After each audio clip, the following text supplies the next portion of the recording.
August 4th, 2020. Beirut, Lebanon. The late afternoon sun burned over the harbour as smoke curled from a warehouse where workers had noticed a small fire spreading along the roofline. People stopped in the streets, squinting toward the port as a red plume thickened above the water. Phones rose as the first blast sent a quick burst of pressure that rattled windows and startled birds into flight. Then the world turned white. A rising sphere of dust and heat swallowed the waterfront, flattening buildings and lifting people off their feet.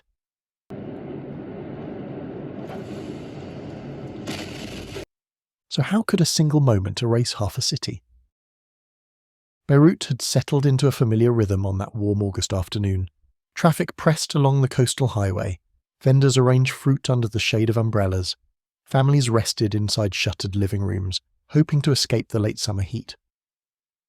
The port, spread across the northeastern edge of the capital, moved at its usual pace with forklifts weaving between shipping containers and workers guiding deliveries toward their destinations. From a distance, nothing seemed unusual. A curl of grey smoke drifting above a warehouse roof looked like the sort of minor incident the port had seen many times before. Some people barely noticed it. Others paused, curious but not alarmed, as a small crowd gathered near windows and balconies to watch. Yet inside the warehouse, materials burned hotter than anyone suspected. Thickening smoke carried a sharp metallic odour that drifted over nearby streets. A faint popping sound echoed between the port's towering silos, followed by a crackle that hinted at something deeper. Beirut had survived war, bombings and political unrest. People believed they could read danger in the air. But on this day, the threat did not announce itself with sirens or warnings. It hid behind silence and routine, waiting for the smallest spark. The truth behind the smoke rising from the port is rooted in years of oversight that never materialized. The ammonium nitrate stored inside Warehouse 12 had arrived in Beirut almost 7 years earlier, aboard a ship detained for maritime violations. Court papers moved slowly. Cargo was unloaded and labelled for temporary storage. Officials filed documents, requested inspections, and debated responsibility. Yet no one took decisive action to remove or neutralise the stockpile. Over time, the once routine bureaucratic situation settled into the background. Warehouse 12 became a place that workers avoided unless necessary. Reports circulated describing the chemicals as dangerous, but the warnings remained trapped in paper trails that travelled between ministries without urgency. The compound, originally in large sealed bags, deteriorated as humidity and neglect eroded their protective layers. Ammonium nitrate is stable under normal conditions. When exposed to heat, contamination or confinement, it becomes something else entirely. That transformation did not happen suddenly. It crept forward through years of moisture leaks and disregard. The question of how so much explosive power could sit unprotected in the heart of a capital city was not born after the blast. It existed long before, unanswered and ignored, lingering in the quiet spaces of bureaucracy. Warehouse 12 sat between towering grain silos and the shimmering Mediterranean. To most workers, it was just another storage building. Inside, however, its vast interior held rows of bulky white sacks stacked high along the walls. The ammonium nitrate had hardened over the years into dense clumps, stained with dust from the surrounding environment. Nearby materials, including fireworks and other flammable goods, were stored in the same structure despite repeated recommendations to relocate them. Visitors who entered the warehouse described it as humid and poorly ventilated. Sunlight filtered through broken panels, casting long beams across the floor. The sacks slumped under their own weight, creating pockets where moisture collected and corrosion spread. Workers were uneasy, but routine often dulls instincts. Tasks were completed quickly, and few lingered. The presence of fireworks added another layer of risk. Their wooden crates sat near the entrance, a mixture of colours and labels suggesting a shipment that had been forgotten. These items created a dangerous combination that no safety inspector would have tolerated in other circumstances. Hidden behind these ordinary objects was a lethal potential that few understood. The warehouse looked like a place filled with neglected cargo, not a chamber capable of altering a city's future in seconds.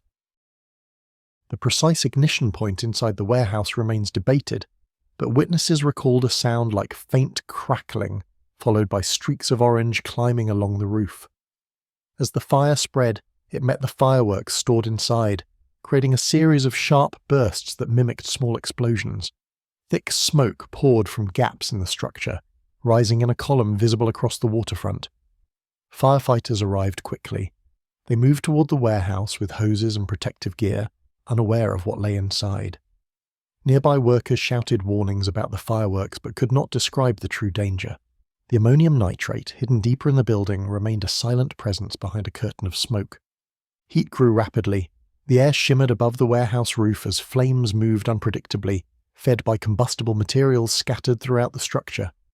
The grain silos nearby reflected and contained the blast of heat, directing it inward toward the chemicals that should never have been exposed to fire. The firefighters continued their advance, trusting their training and equipment. They had no reason to believe they were approaching one of the most dangerous stockpiles in the Middle East. What they confronted looked like an industrial fire, not the first stage of a catastrophe. The first explosion was brief. A puff of pressure shot outward, sending fragments of the warehouse roof flying into the air. People across Beirut felt a sudden vibration roll through the ground, rattling dishes on shelves and shaking curtains. Many stepped onto balconies drawn by the rising plume of red smoke that now stretched high above the port. Phones recorded everything. From downtown apartments to hillside neighborhoods, cameras captured the strange column that pulsed with shifting colors. It resembled a vast chemical cloud, thick and slow, yet glowing as if lit from within. The sky above the port seemed to darken, the sun obscured by swirling particles as the fire twisted deeper into the heart of the warehouse. Seconds passed. The city hovered in a state of instinctive uncertainty. People understood explosions. Beirut had endured many over the decades, yet this one felt unusual in its texture and shape. It lacked the quick flash and sharp sound associated with typical blasts. Instead, it swelled like something gathering strength.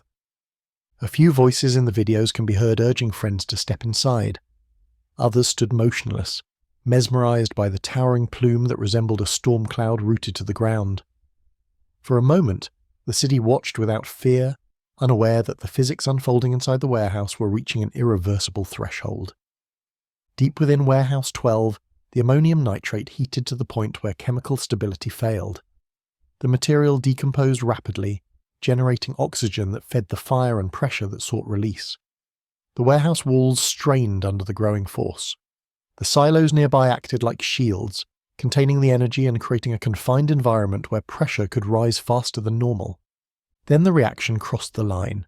A detonation wave formed, powerful enough to trigger a chain reaction through the entire stockpile. What happened next defied the expectations of ordinary human experience. A blinding flash erupted. A sphere of white light expanded outward, followed by a massive shockwave that raced across the port and into the city. The wave travelled faster than sound, pushing air outward with a violence that shattered glass miles away. Buildings crumpled under the pressure. Cars flipped on highways. Metal containers tore open like paper. People nearest the harbour were thrown to the ground before they heard anything. The shockwave pressed against their bodies with the force of an enormous invisible hand. Ears burst. Windows exploded inward, sending glass shards like arrows into living rooms and offices.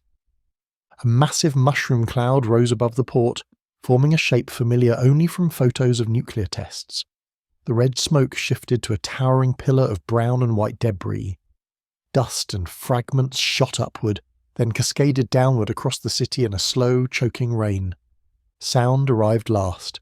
It roared through Beirut like rolling thunder trapped inside concrete corridors. The noise carried across the Mediterranean, reaching Cyprus more than 100 miles away. The blast registered on seismic instruments as the equivalent of a small earthquake. In the ruined harbour, grain silos absorbed a portion of the blast, shielding parts of the western city from further destruction. Yet the eastern district suffered unimaginable damage. Entire streets lost their facades. Hospitals already strained by economic crisis, and the pandemic faced an influx of wounded that overwhelmed every hallway. People staggered through clouds of dust, unable to understand what had happened. Some believed an airstrike had hit the port. Others feared a nuclear device had been detonated. Confusion spread as sirens wailed and survivors searched for loved ones amid rubble and shattered glass. The shockwave outran sound and by doing so rewrote Beirut's skyline in a single breath. The port had vanished into a crater, and the city that surrounded it would never look the same again. The area surrounding the explosion became unrecognizable within seconds. Where warehouses once lined the waterfront, only twisted metal and broken concrete remained. The crater left behind measured nearly 40 meters deep and 140 meters wide, as if a portion of the earth had been carved out by a colossal force. Seawater rushed in to fill the void, swirling around fragments of shipping containers and splintered debris. The grain silos, one of the port's most prominent structures, bore the brunt of the blast. Their towering concrete forms shielded the western side of the city, but suffered devastating damage. The eastern half of the silo complex collapsed, spilling thousands of tons of grain that burned into a charred heap. The remaining silos stood like a wounded wall, their curved surfaces cracked and blackened. Surrounding neighborhoods experienced destruction on a scale Beirut had not seen since the Civil War. Buildings several kilometers from the port had windows blown out and balconies torn from their frames. Streets filled with rubble, dust, and overturned vehicles. Homes lost walls, exposing bedrooms and kitchens to the open air. Restaurants along the waterfront were swept aside by the pressure wave, leaving only fragments of furniture and shattered tiles scattered across the pavement. Hospitals closest to the port were heavily damaged, their glass facades collapsing inward. Doctors and nurses found themselves injured as they worked. Patients were transferred to hallways and parking lots as medical staff improvised emergency stations beneath broken lights and crumbling ceilings. Entire surgical wings became unusable within minutes of the blast. The devastation spread across districts known for their cultural and economic vitality.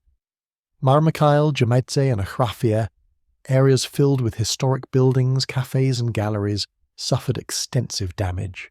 Streets once crowded with pedestrians became corridors of dust and silence. Families searched through collapsed homes for belongings, stepping carefully over broken glass that covered almost every surface. Infrastructure across the city buckled. Power lines fell, plunging entire districts into darkness. Water pipes burst beneath the ground, creating small floods that mixed with debris. Communications faltered as cell towers cracked and wires snapped. The port itself, a crucial economic lifeline for Lebanon, was effectively destroyed. Warehouses, docks, and administration buildings vanished in the blast, leaving the country without a central hub for imports at a time when resources were already scarce. Emergency responders struggled to reach the most affected areas. Roads near the port were blocked by fallen structures. Vehicles lay crushed beneath collapsed roofs. Rescue teams moved on foot, navigating narrow paths carved through debris. They used flashlights and hand tools, calling out for survivors and listening for faint responses. As night fell, Beirut glowed under a surreal mix of emergency lights and scattered fires.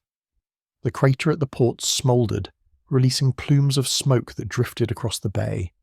Boats anchored offshore, assisted by shining lights toward the wreckage, attempting to identify survivors moved toward the water's edge. From above, the city resembled a patchwork of shattered districts. Satellite images captured the extent of the destruction. Entire blocks appeared flattened. The port's shipping containers lay scattered like toys thrown across the ground. The shockwave had travelled with such force that it left a near-perfect circular pattern of damage radiating outward from the warehouse. In the days that followed, international aid workers described the scene as one of the worst urban explosions they had ever encountered outside of wartime. The force had been equivalent to a massive military detonation, yet no attack had taken place. It was an accident that unfolded from neglect, inaction, and the deadly combination of chemicals left to the mercy of time. The ordinary port that once served as Beirut's gateway to the world had transformed into a crater that would stand as a symbol of loss, grief, and unanswered questions. Long before the smoke rose from Warehouse 12, a trail of documents, letters, and official communications had attempted to draw attention to the danger. Customs officials sent repeated messages urging the removal or sale of the ammonium nitrate. They described the material as hazardous and emphasized that its presence near the city posed a serious threat. These letters cycled through various government offices, but rarely produced meaningful action. Court proceedings stalled. Judges reviewed the case intermittently, requesting updates and clarifications. Responsibility shifted between ministries.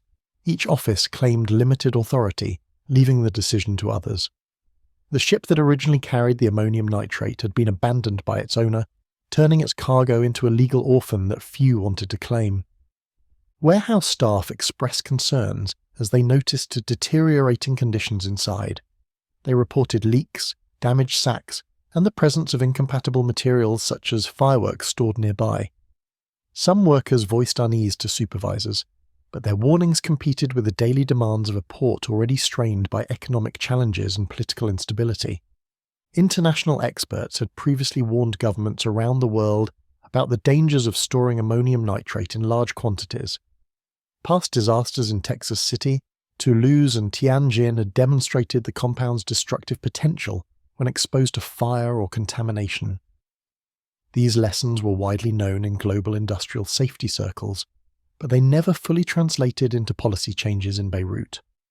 When the explosion occurred, investigators uncovered a timeline filled with missed opportunities. Between 2014 and 2020, multiple reports had identified the stockpile as dangerous. Officials recommended moving it, selling it, or transferring it to military storage facilities. Those recommendations remained on paper, overshadowed by administrative complexities and the broader political climate. Lebanon was experiencing deep economic turmoil in the years leading up to the blast. Government institutions struggled with limited resources and competing priorities. Corruption allegations undermined public confidence.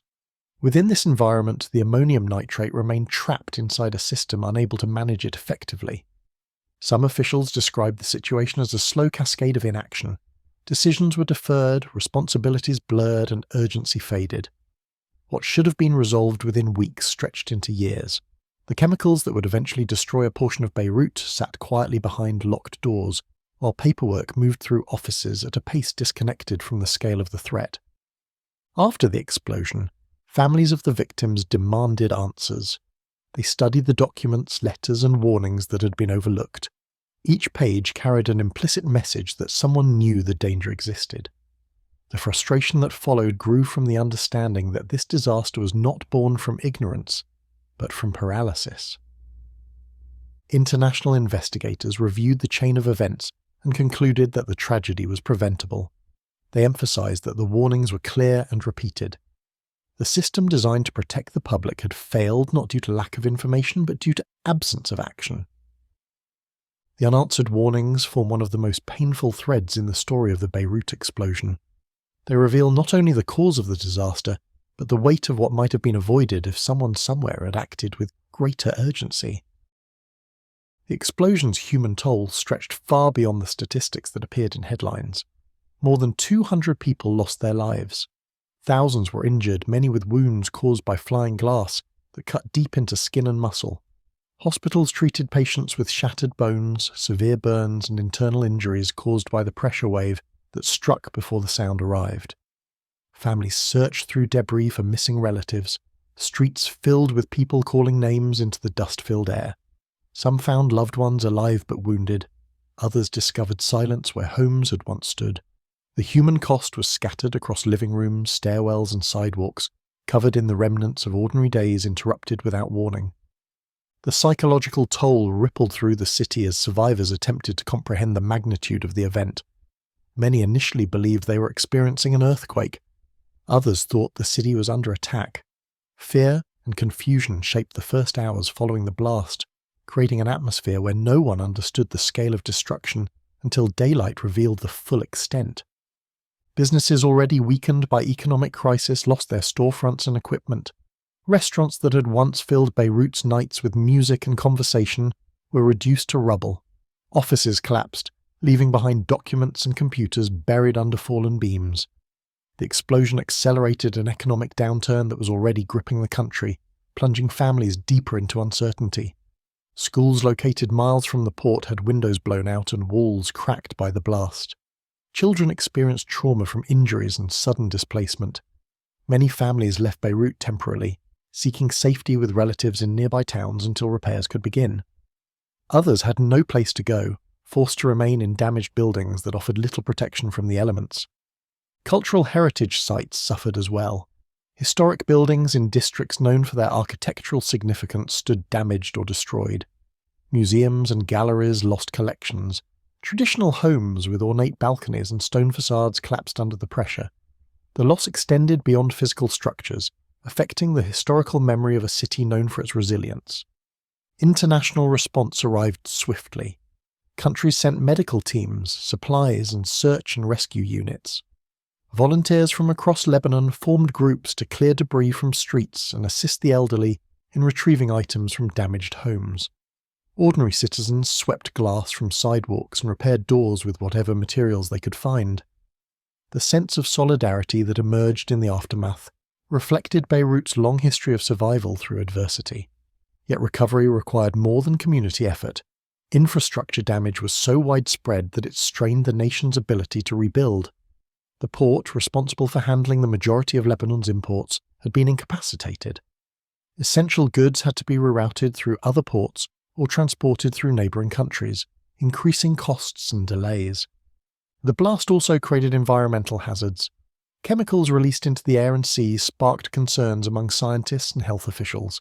Fires burned for days, sending plumes of smoke across the water, the crater filled with contaminated seawater that required careful monitoring and long-term cleanup efforts. Behind every statistic was a story of interruption: weddings postponed, businesses halted, lives redefined by a moment that arrived without warning.